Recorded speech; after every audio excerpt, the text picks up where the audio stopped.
શહેર પોલીસ કમિશનરે ગત મહિને એક જાહેરનામું બહાર પાડી તાજિયાની હાઇટ અને તેમની બનાવટમાં અમુક કૃતિ ઉપર પ્રતિબંધ મૂક્યો હતો, જે મુદ્દાને લઈને આજરોજ વડોદરા શહેર તાજિયા કમિટીના ચેરમેન સૈયદ જાહિદ હુસેન બાપુની અધ્યક્ષતામાં યાકુતપુરા ખાતે એક મીટિંગનું આયોજન કરવામાં આવ્યું હતું।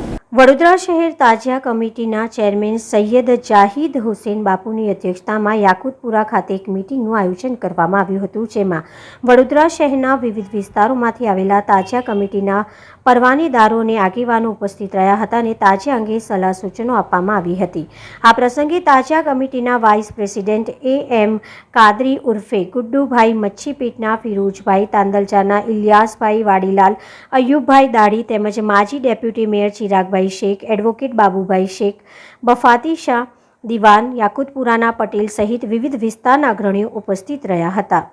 તાજિયાના પરવાનેદારો અને તાજિયા કમિટીના મેમ્બરો અહીંયા ભેગા થયા છે અને આવનારા દિવસોમાં તાજિયા શરીફ માટે કમિશનરશ્રી પાસે જઈશું અને કમિશનરશ્રી સાથે ચર્ચા કરીને વધારે અમે જાણ કરીશું। અને આવનારા દિવસોમાં જગન્નાથની યાત્રા બી છે અને યાત્રાને ધ્યાનમાં રાખીને અમે લોકો ચર્ચા કરીશું। તાજિયા ઠંડા કરવા માટે તાજિયા ઠંડા કરવાનો સરસા તળાવ પર જ રહેશે અને દરેક તાજિયા પરવાનેદારો તાજિયા તળાવ પર લઈને જ આવશે।